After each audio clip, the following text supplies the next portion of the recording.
사람이 만일 화목제의 제물을 예물로 드리되 서로 드리려면 수컷이나 암컷이나 흠없는 것으로 여호와 앞에 드릴지니 그 예물의 머리에 안수하고 회막문에서 잡을 것이요 아론의 자손 제사장들은 그 피를 제단 사방에 뿌릴 것이며.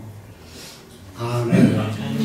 이제 봉독해 드릴 말씀에 의지해서 제단 안에 들어가자 라는 제목으로 우리 박용규 목사님 나오셔서 말씀을 전하도록 하겠습니다. 자, 우리 할렐루야 한번 환영해 드립니다. 할렐루야. 반갑습니다. 비가 너무 많이 와서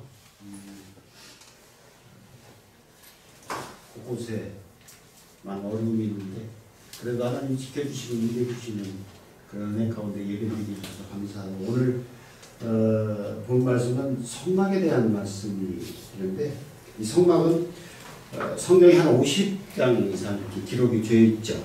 그래서 성막은 여러분들이 잘 아다시피 하나님을 만나는 장소죠. 아멘. 그리고 사람 가운데 거하시는 예수 그리스도의 피를 통해서 하나님이 더욱더 완전하게 나갈 수 있다고 하는 것을 예시하는 것이 바로 성막입니다. 그런데 성막을 보면은 밖에 있죠. 밖에 있고 안에 있고 커튼으로 쳐져 있어서 문을 통해서 들어가면 가장 먼저 뭐가 나오냐면 번제단이 나오죠. 그 앞에서 소나 양이나 염소를 잡아서 하나님 앞에 드려지는. 그런데 하나님과 이 성막은 하나님과 세상과 구별되는 그런 장소로 우리가 설명을 좀 드릴 수 있는데, 그렇다고 이것이 세상과 단절된다고 하는 의미는 아닙니다. 성막에 보면은 문이 가장 커요. 예수 그리스도를 예표하는데 누구든지 들어올 수 있는 것. 누구든지 성막 밖에서, 성전 밖에서 누구든지 예수 그리스도를 만나러, 교회 안으로 들어올 수 있다고 합니다. 그러면서 항상 열려 있습니다. 열려 있는데 그 안으로 들어와야 되죠. 그렇기 때문에 계시록 11장 2절 말씀에 성전 바깥 마당은 측량하지 말고 그냥 두라. 이것은 이방인에게 주었으니 그들이 거룩한 성을 42달 동안 짓밟으리라. 그래서 이방인에게 내어줬다는 거죠. 그래서 천하만국, 하나님 세상을 이처럼 사랑했다라고 하는 거예요. 천하만국은 무엇을 뜻하나요? 이방인들 뜻하죠. 천하만국. 예수 그리스도를 믿는 사람들이 아니라 예수 그리스도를 접하지 않는 이방 사람들에게 천하만국을 예수님에게 보여주셨죠. 천하만국을 다 줄 테니까 나에게 경배해라.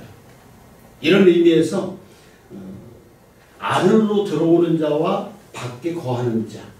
그래서 오늘 제목을 제단 안에 들어가자.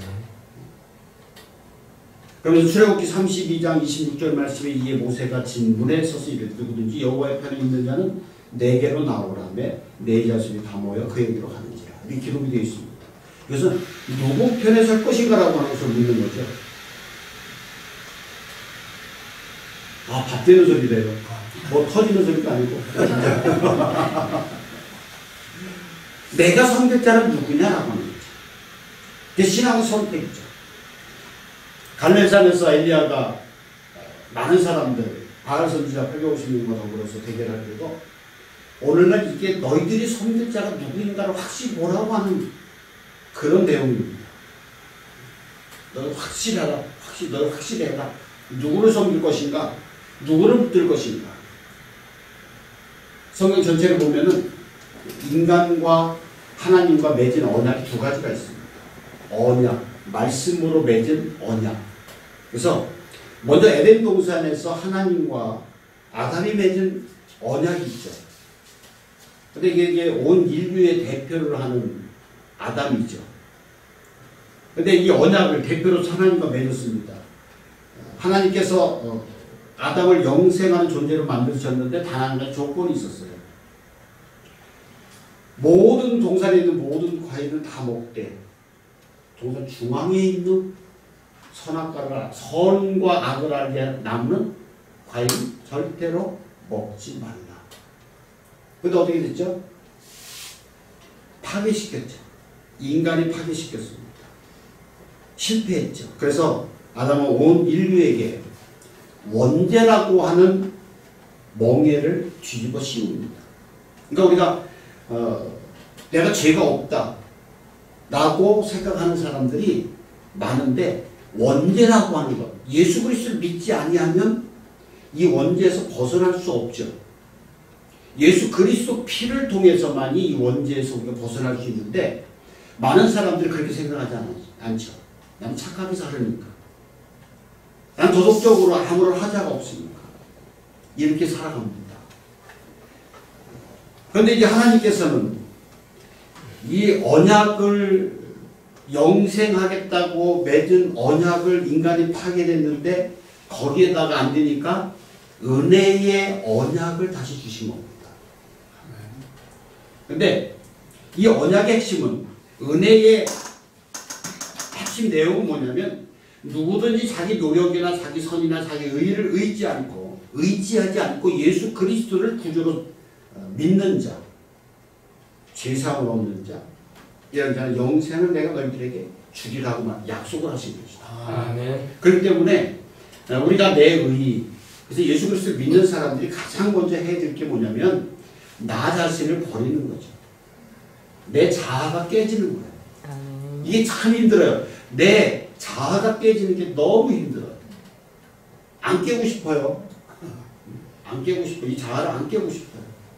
내가 가지고 있는 스펙이라든가 내가 가지고 있는 모든 것들, 이거 가지고 살아가려고 우리는 노력을 합니다. 근데 결국 은혜의 언약 내용은 예수 그리스도를 믿는 자, 즉 성전 안으로 들어오는 자, 성전 안으로 들어오는 자, 이런 자가 영생과 부활의 축복을 얻는다고 하는 얘기예요. 그렇다면 우리가 은혜의 언약으로 성전에 들어가기 위해서는 어떻게 해야 되냐? 제단에 뿔을 잡고 회개입니다. 성막 들어가면, 회막에 들어가면 번제단이 있고 번제단에 뿔이 있죠. 거기에서 짐승을 잡아서 태우는데, 그동안에 사람들은 그 뿔을 잡고 기도합니다. 안수해서, 제사장이 안수해서 잡고 모든 죄를 전가를 양에게, 소나 양에게 전가를 시키고 그거를 태우죠. 그러면 그동안에 제단에 뿔을 잡고 기도합니다. 하나님, 인간이 내 모든 죄를 저 제물에다가 전가했으니 용서해 주옵소서. 그래서 우리가 먼저 예수 그리스도의 십자가 앞에 회개하는 것이 굉장히 중요하죠. 뭐 회개가 좀 마음에 걸리면 자복하는 거. 나는 이런 사람입니다. 내 이런 죄 졌습니다. 성전 안에서 제사함을 받아야 들어갈 수 있는데, 인간은 모두가 죄인입니다. 완벽한 사람이 없어요. 다 죄인이에요. 그래서 우리가 이 복음이라고 하는 거, 은혜의 복음은, 은혜의 언약은 쉽고 가볍다고 주님께서 말씀하신 거예요. 왜? 우리가 예수 그리스도와 내 모습 그대로 받아주시옵소서. 나 허물 많고 죄 많은 인간입니다. 다 내어놓고 예수 그리스도 앞에 나올 수 있으니까. 그래서 인간은 죄를 세 가지로 분류할 수 있어요. 첫째는 나도 알고 남도 아는 육체적인 죄입니다. 이런 모든 것들은 세상의 법에 저촉이 되죠. 육체의 죄는 도덕질, 사기, 간음, 살인, 이런 모든 것들을 얘기를 하죠. 그래서 이것이 발견되는 즉시 세상에도 민감하게 반응하죠. 그래서 우리가 저 큰 정치인들이나 이런 사람들이 죄를 지면 저 나쁜 놈, 죽일 놈, 뭐 이렇게 얘기를 하죠. 이게 금방 발견되고 처벌을 받게 됩니다. 또 두 번째는 어떤 죄냐면, 나는 알지만 남들이 모르는 죄가 있어요. 나만 아는데 여러분들이 모르는 죄가 있어요. 나만 아는 거예요. 근데 여러분은 모르잖아요. 목사니까 거룩한 것 같아. 근데 죄 있어요. 회개할 게 많이 있죠. 거짓말도 할 수 있어요. 이것 때문에 얼마든지 거짓말할 수 있어요. 포장할 수 있다는 얘기예요. 그래서 저는 항상 그래요. 거룩 이거 하지 말아요. 이게 이런다고 거룩해지는 게 아니에요. 그래서 요즘에는 거의 이제 사람들 마인드가 바뀌어서 옛날에는 성경 찬송가 다 끼고 할렐루야 이러고 다녔죠. 근데 저는 목사하면서도 가장 소름 돋치는 게 그런 표현들이에요. 할렐루야. 목소리 깔으면 뭐 거룩한가요? 얼마든지 나를 포장하고 나를 감출 수 있는 것이 나만 알고 있는 죄입니다. 다른 사람은 모르는 죄입니다. 셋째는 나도 모르고 다른 사람도 몰라요. 그렇기 때문에 영의 죄를 알지 못하는 사람은 죄도 없는데 교회 가서 회개하라고 하니까 기분 나빠. 가면은 왜 나보고만 자꾸 회개하라고 하나? 난 죄도 안 짓고 도덕적으로 깨끗한데. 이런 사람들은 뭐냐면 나도 모르고 다른 사람도 모르는 죄예요. 영적으로 짓는 죄들. 그렇기 때문에 성령은 각 사람의 양심의 빛을 비추심으로 그들의 죄가 드러나게 해주시죠. 그래서 가장 먼저 우리가 중요한 게 뭐냐면 나는 죄인입니다. 내가 알지 못하는 죄까지 성령께서 역사하셔서 이것이 드러나게 하옵소서. 근데 다른 사람이 드러나게 해달라고 하면 안 돼요. 혼자 있을 때. 한 사람이 그렇죠. 나도 자존심이 있는데. 나 은밀한 죄가, 나는 그렇다는 게 아니고, 은밀한 죄가 있는데 다른 사람들은 막 있는데 터치기가 좀 그렇잖아요. 그러면 기도하면서 성령님, 나도 모르고 다른 사람도 모르는 죄가 있으면 기억나게 해주시고, 기억나게 해주시고. 그래서 회개할 수 있도록 나에게 성령의 빛을 비춰주옵소서 라고 하는 기도가 우리에게는 굉장히 필요합니다. 그러니까 이런 죄, 나만 알고 있는 죄, 나도 알고 다른 사람도 알고 있는 죄, 이런 것들을 쉽게 우리가 좀 접할 수가 있어요. 또 회개할 수 있어요. 또 반성하고 뒤돌아설 수 있어요. 근데 나도 모르고 다른 사람도 모르는 죄들은 굉장히 어렵습니다. 그렇기 때문에 우리는 성령님의 빛을 비춰서 이 죄가 회개하고 드러날 수 있도록 이 내적 치유라는 걸 잘 아실 거예요. 하다 보면 가장 치유하기 힘든 게 태아 때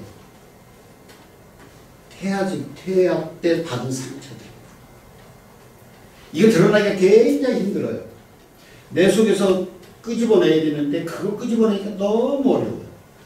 그러니까 그럴 때는 성령님의 역사하심이 굉장히 필요합니다. 그렇기 때문에 우리가 성령께서 불신앙을 책망하시는 구체적인 내용 두 가지가 있습니다.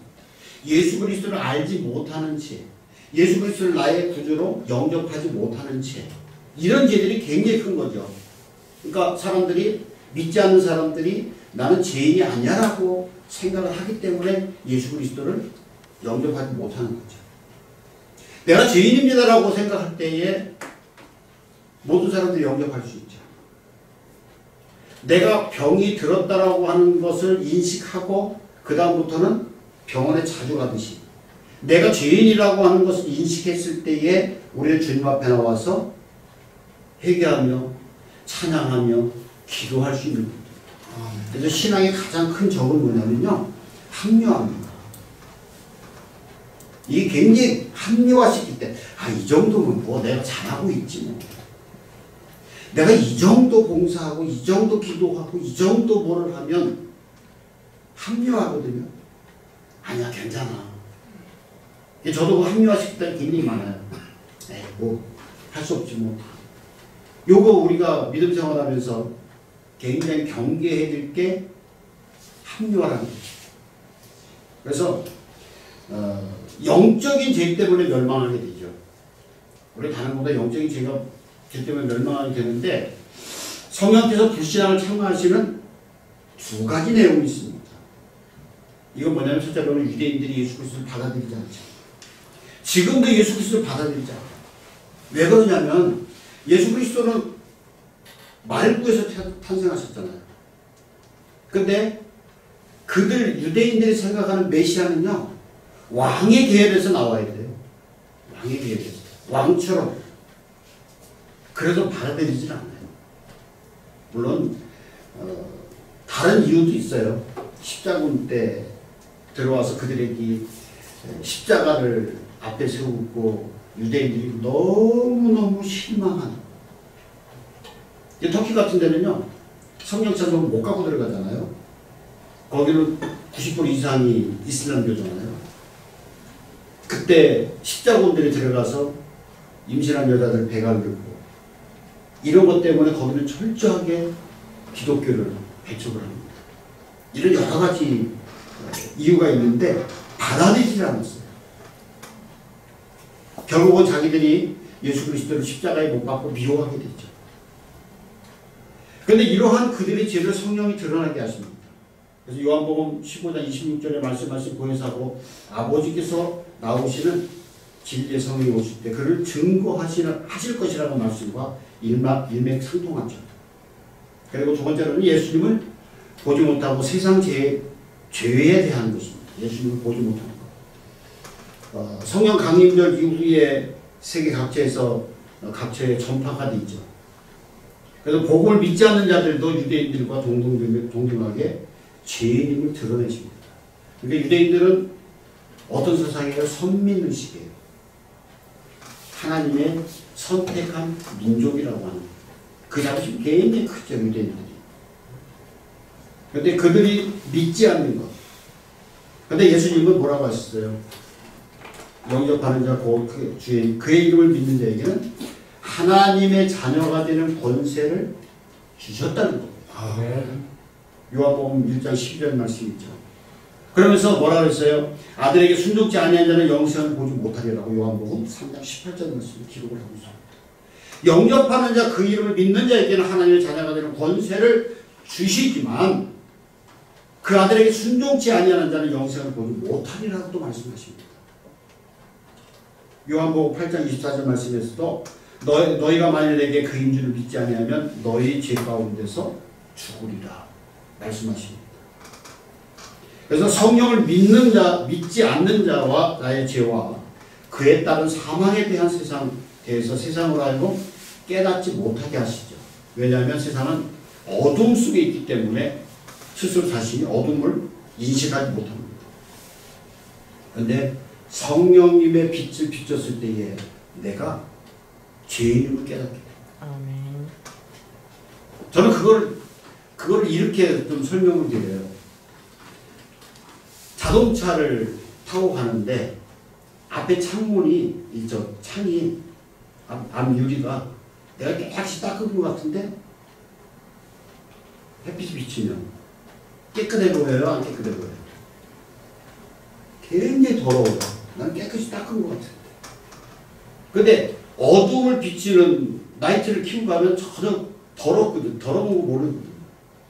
우리 심령도 성령의 역사하심이 나에게 와서 내가 비춰질 때에 내 죄가 드러나게 되고 주님 앞에 무릎을 꿇는다는 거죠. 그래서 예수를 믿지 아니하는 구주를 믿지 않는 것이 죄 중에 제일 큰 죄죠. 원죄입니다. 그래서 육체의 죄나 마음의 죄보다도 영적인 죄 때문에 멸망하게 돼요. 모든 것들이 드러날 수 있어요. 암세포 속에 있는 것 이게 드러나야만 되거든요. 내 병이 뭔가 드러나야 고칠 수 있죠. 그렇기 때문에 제사함을 받아야 되는데 구약시대는 번제물로 뿔을 잡고 애통하고 근데 완전하지 않죠. 완전 제사함을 얻을 수가 없어요. 예표죠. 예수 그리스도의 보혈로 우리가 제사함을 받고 하나님의 자녀가 되는 권세를 얻는다는 거죠. 그 그림자죠. 근데 율법으로 해결할 수 없는 일들은 예수 그리스도의 단번에 죽으심으로 말미암아서 해결이 되죠. 히브리서 10장 10절 말씀에 히브리서 10장 10절 말씀에 이 뜻을 따라 예수 그리스도의 몸을 단번에 들이심으로 말미암아 우리가 거룩함을 얻었도다. 아멘. 예수님이 십자가에 죽으심으로 구원의 문이 열리고 그 문으로 들어가는 우리들은 영적인 의인이 된 겁니다. 그러니까 저와 여러분은 하나님이 뭐라고 그랬어요? 의인이라고 말씀하셨어요. 아멘. 의인. 난 죄인이 아니다. 근데 마귀가요, 자꾸만 어떤 죄가 있으면 그거를 자꾸 늘어져요. 너 같은 게? 너 참 바보잖아. 너 이런 죄인 있잖아. 이게 자꾸만 마귀가 건드는 거예요. 그건 성령의 역사 아니에요. 자꾸만 죄책감을 느끼게 하는 것은 성령의 역사하심이 아니에요. 성령의 역사하심은 드러나게 해주시고 회개케 해주십니다. 그리고 주님 앞에 온전히 거룩함을 얻을 수 있도록 인도해 주시는 것이 성령님의 역사심입니다. 그러니까 여러분들이 이걸 잘 기억하셔야 돼요. 잘 판단하셔야 돼요. 마귀의 역사는요, 자꾸만 우리를 지적합니다. 그게 검사예요. 마귀는 검사. 예수님은 변호인이라고 한다면 검사들은 죄를 자꾸 뽑아내잖아요. 지적합니다. 그리고 얘기합니다. 이러이러한 죄를 졌어. 저 인간은 이러이러한 죄를 졌기 때문에 인간이 아니야. 쓸모가 없어. 이렇게 얘기합니다. 근데 예수 그리스도는 뭐라고 하세요? 아니야. 내 피로 말미암아서 내가 그들을 위해서 이 땅에 내려갔고 그들을 위해서 내가 죽어서 피 흘렸잖아. 이렇게 변호해 주시는 것이 주님이십니다. 아멘. 이사야서 43장 22절 24절 말씀에 보면은 하나님께서 택하신 유다 백성들이 제사함을 받아야 하는 이유는 그들의 죄가 많기 때문이라고 했습니다. 어떤 죄입니까? 이사야서 43장 22절 거기에서 그러나 야곱아 너는 나를 부르지 아니하여. 야곱아 너는 나를 부르지 아니하여. 하나님을 부르지 않았다고 하는 죄는 어떤 죄인가요? 하나님을 부르지 않았다고 지금 이사야서 43장 22절 말씀에 야곱아 너는 나를 부르지 아니했다고 하는 것은 뭐예요? 기도 생활입니다. 기도 생활. 기도 생활에 실패하면 안 되죠. 근데 굉장히 어려워요. 집에서 그래서 시간을 두고 골방에 시간을 두고 기도하는 게 굉장히 중요합니다. 두 번째는요, 예배 생활입니다. 22절 말씀 계속해서 이스라엘아 너는 나를 괴롭게 여겼으리라. 너는 나를 괴롭게 여겼으리라. 이게 무슨 얘기예요? 예배 생활이 지겹다는 거예요. 예배 드리는 거지. 그러니까 요즘에는요, 코로나 끝나면서 가장 두드러진 게 뭐냐면 이제 온라인으로 예배 드리는 거죠. 교회 나가는 자체가 귀찮은 거죠. 옛날에 해보니까 너무 편한 거예요. 앉아가지고 TV 딱 켜고 같이 찬송하고 설교 듣고 그리고 온라인 번호 딱 계좌번호 있으면 거기다가 헌금하고 너무 편한 거예요. 그 어쩌다가 이게 끝나고 나서 교회 와서 예배 드리려니까 너무 귀찮은 거예요.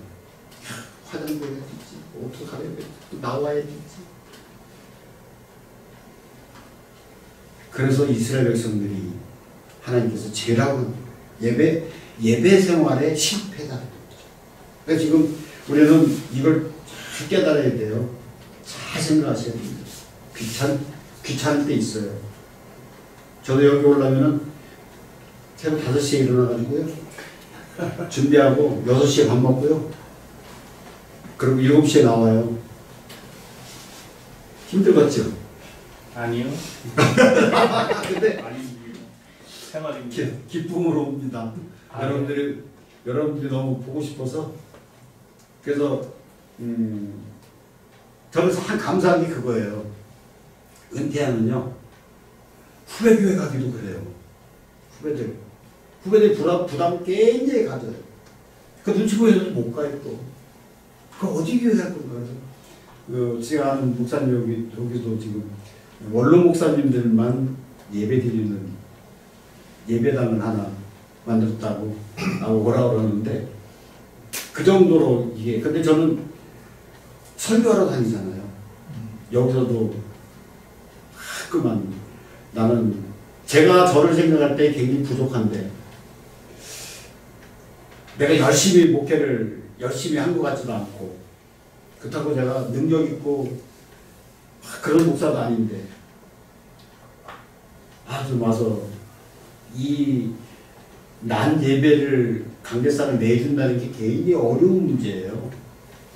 여러분들은 아무것도 아닌 것 같지만 목회하는 담임 목사님이라든가 이런 분들은 굉장히 어려운 문제예요. 성도가 많고 적음을 떠나서 굉장히 어려운 강대상을 내준다는 게 굉장히 어렵습니다. 또 여기 그래서 여기 한번 와서 하죠. 또 거기서도 그냥 이 자랑이 아니에요. 또 이게 자랑. 그래서 난 감사하다는 거예요. 쉬지 않고 계속해서 어떨 때는 좀 쳤으면 좋겠다. 이게 설교하고 설교 안 하고 그냥 예배만 간단하게 드리고 와서 푹 쉬었으면 좋겠다라고 생각할 때도 있어요. 몸 피곤하면. 근데도 너무나 감사한 거죠. 이렇게 하나님의 은혜를 베풀어 주신 거. 그 다음에 세 번째로는 뭐냐면 헌신의 실패입니다. 이사야서 43장 23절과 24절 말씀에 보면 이렇게 기록이 되어 있습니다. 내 번제의 양을 내게로 가져오지 아니하였고 내 제물로 나를 공경하지 아니하였고 나는 제물로 말미암아 너를 수고롭게 하지 아니하였고 유향으로 말미암아 너를 괴롭게 하지 아니하였고 너는 나를 위하여 돈으로 향품을 사지 아니하였고 희생의 기름으로 나를 흡족하게 하지 아니하였고 이렇게 기록합니다. 하나님 앞에 번제의 양도 드리지 않고 제물로 공경도 하지 않고 향품과 기름을 드리지 않았다는 것은 헌신하는 데 실패했다. 헌신하는 데 실패했다. 주님 앞에 헌신하는 것. 여러분들 내가 돈이 없으면 시간으로 헌신하는 거예요. 이게 딱 하면은 헌신 그러면은 꼭 물질하고만 연관시키는데 그게 아니고 내가 돈이 없으면 주님 전에 나와서 청소라도 하는 거예요. 그게 헌신이고 주님 재단에 내가 예배 드릴 수 있는 곳 거기라도 깨끗이 나는 다른 걸로 못하니까 거울에도 강대상이라도 닦고 탁자라도 닦고 헌신하는 거죠. 시간을 드리고 마음을 드리고 정성을 드리고. 그러니까 돈 문제하고 너무 요즘에는 돈에 대한 우상이 점점 갈수록 돈이 우상이 돼버리는데 너무 우상이 돼버렸어요 지금. 우리 아드님이 장가를 안 간대. 대신에 고모부가 간호사인데 아파트도 해놨대. 그래서 만나볼래? 그랬더니 장가 가요. 대본에 한마디를 자르더래. 그래서 전화를 해서 너가 했거든요. 만나보려도 하지. 아니야, 돈을 더 모아야 돼. 돈이 없어서 장가 못 가. 요즘 여자애들은 돈 없으면은 진짜 안 오는데. 그러지 말고, 나 아무것도, 그렇게 만나면 그렇게 얘기해라. 나 아무것도 가진 거 없다. 근데, 열심히는 살겠다. 열심히는 살겠다. 돈은 없지만, 게으름 안 피우고 열심히 살겠다. 그러니까, 나랑 결혼하려고 하고, 말하면 말아라. 좀 한번 그렇게 해봐라. 좀 배짱 좀 튀기고. 어때요, 여러분들? 제가 집사람한테 그랬거든요. 돈 없는데 그냥 최선을 다해서 열심히 살게. 그래서 좋다고 왔어요. 근데 고생도 많이 시켰지만 요새 말 잘해야지. 말 잘하면 또.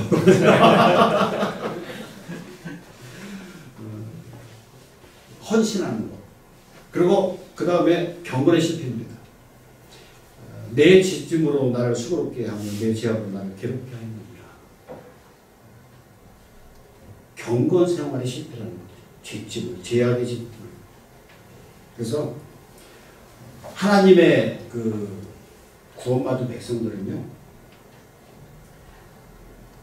구원이라고 하는 것, 저는 그렇게 해요.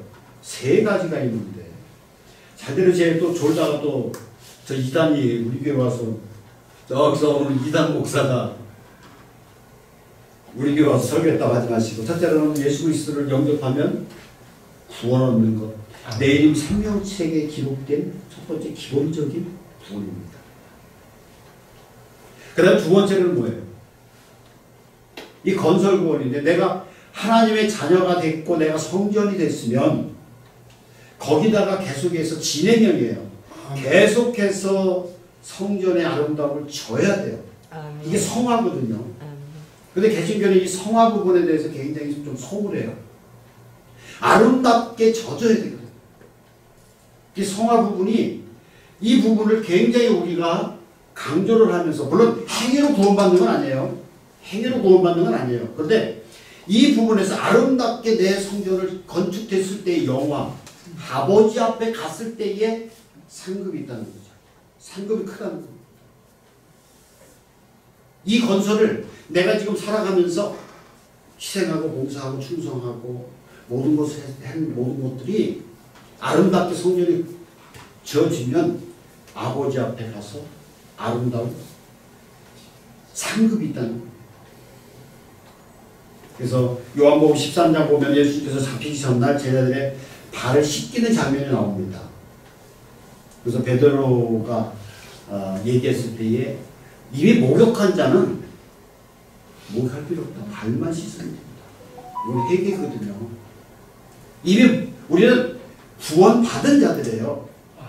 아멘? 아멘. 구원받은 자들입니다. 이미 생명책에 우리의 이름이, 저와 여러분의 이름이 기록이 된 거예요. 아멘. 하나님의 자녀가 된 거예요. 그런데 그 자녀가 자녀답게 이 땅 위에서 건설하면서 아름답게 집을 져야 된다는 거예요.